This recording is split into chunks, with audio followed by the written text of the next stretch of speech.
ఢిల్లీలో car bomb పేలుడుతో ఉగ్రవాదులపై మళ్లీ చర్చ మొదలైంది.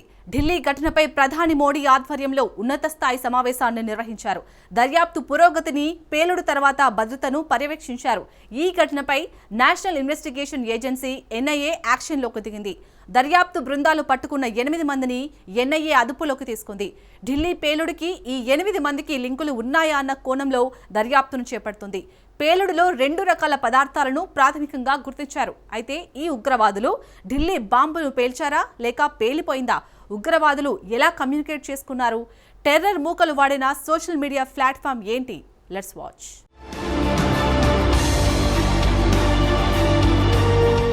టెలిగ్రామ్లో టెర్రరిస్టులు ఉగ్ర ప్లాన్లు వేశారా? ఢిల్లీలో పేలుడుకు వాడిన కెమికల్స్ ఏంటి?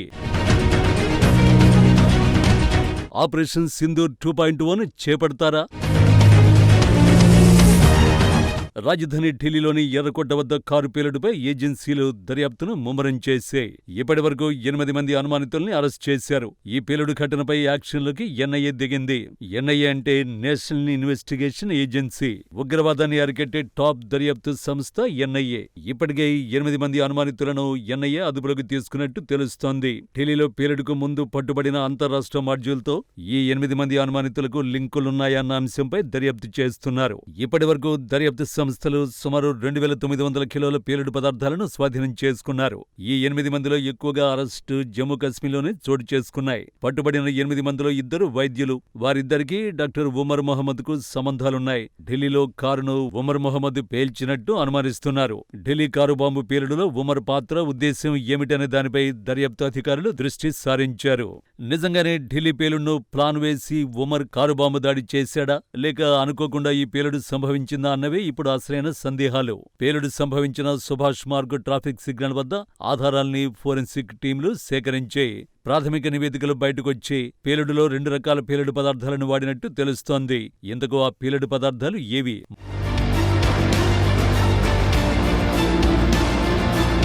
మొదటి రకం పేలుడు పదార్థం అమ్మోనియం నైట్రేట్. ప్రపంచంలోని అత్యంత కఠినంగా పర్యవేక్షించబడే రసాయనాల్లో ఒకటి అమ్మోనియం నైట్రేట్. సాధారణంగా ఆ రసాయనాన్ని గనుల్లో నియంత్రిత పేలుళ్లకు ఉపయోగిస్తారు. 350 కిలోల అమ్మోనియం నైట్రేట్ ను దర్యాప్తు బృందాలు సీజ్ చేశాయి. అంతర్రాష్ట్ర ఉగ్ర మాడ్యూల్పై దాడి చేసినప్పుడు ఈ 350 కిలోల అమ్మోనియం నైట్రేట్ ను స్వాధీనం చేసుకున్నారు. అయితే ఢిల్లీలో పేలుడుకు ఉపయోగించిన అమ్మోనియం నైట్రేట్ కూడా ఫరీదాబాద్ ఉగ్రవాదుల నుంచే డాక్టర్ ఉమర్ తీసుకొచ్చాడా? ఇప్పుడు ఈ ప్రశ్నకు సమాధానం తెలుసుకోవడానికే దర్యాప్తు బృందాలు యత్నిస్తున్నాయి. ఇక పేలుడు ప్రాంతంలో లభించిన మరో రకం పదార్థం మాత్రం ఏమిటనేది తెలియడం లేదు. ఘటనా స్థలిలో సేకరించిన అన్ని వస్తువులను పరీక్షల కోసం ల్యాబ్ కు పంపారు. ఈ పేలుడులో బాంబులో వాడిన పదార్థాలు ఏమిటో ల్యాబ్ ఫలితాలతో తేలనుంది. ప్లస్ ఇప్పుడు దర్యాప్తు బృందాలు డిజిటల్ ట్రయల్స్ పై దృష్టి సారించాయి. ఈ దాడిలో ఉగ్రవాదులు టెలిగ్రామ్ ను వాడినట్టు స్పష్టంగా తెలుస్తోంది. ప్రముఖ మైక్రో మెసేజింగ్ యాప్ టెలిగ్రామ్. ప్రపంచవ్యాప్తంగా అత్యధికులు ఉపయోగించే ఇంటర్నెట్ ప్లాట్ఫామ్స్ లో టెలిగ్రామ్ ఒకటి. టెలిగ్రామ్ కు కోట్ల మంది వినియోగదారులు ఉన్నారు.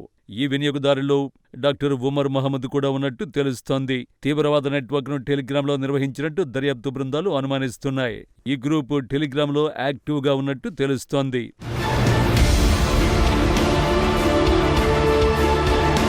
టెలిగ్రామ్ యాప్ ద్వారా ఉగ్రవాదులు మాట్లాడుకునేవారని నివేదికలు వెల్లడిస్తున్నాయి.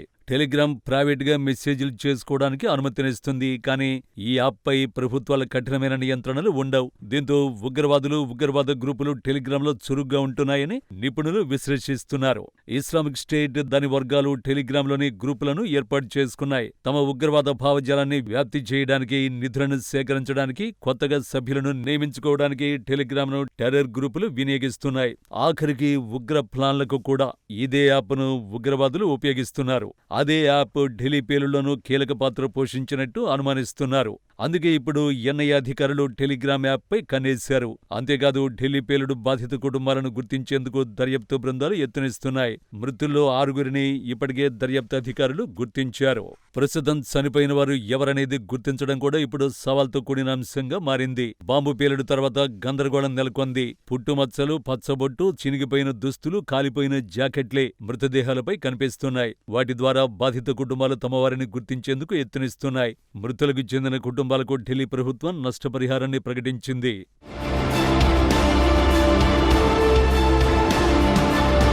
తాజాగా దర్యాప్తుపై ఉన్నత స్థాయి సమావేశం జరిగింది. ఈ సమావేశాన్ని ప్రధాని నరేంద్ర మోడీ నిర్వహించారు. నిన్ననే ప్రధాని నరేంద్ర మోడీ భూటాన్ నుంచి తిరిగొచ్చారు. ఢిల్లీ పేలుడులో ప్రాణాలతో బయటపడి ఆసుపత్రిలో చికిత్స పొందుతున్న బాధితుల్ని ప్రధాని మోడీ పరామర్శించారు. అనంతరం ప్రధాని నరేంద్ర మోడీ ఆధ్వర్యంలో సిసిఎస్ మీటింగ్ నిర్వహించారు. సిసిఎస్ అంటే కేబినెట్ కమిటీ ఆన్ సెక్యూరిటీ. జాతీయ భద్రతపై కీలక నిర్ణయాలను సిసిఎస్ తీసుకుంటుంది. ఢిల్లీలో జరిగిన పేలుడుపై ప్రధాని నరేంద్ర మోడీ సమీక్షించారు. పేలుడు జరిగిన విధానంపై ప్రధాని మోడీకి కేంద్ర హోంశాఖ మంత్రి అమిత్ షా క్లియర్ గా వివరించారు. సిసిఎస్ మీటింగ్ కు రక్షణ శాఖ మంత్రి రాజ్నాథ్ సింగ్, ఆర్థిక శాఖ మంత్రి నిర్మలా సీతారామన్, విదేశీ వ్యవహారాల శాఖ మంత్రి జైశంకర్ హాజరయ్యారు.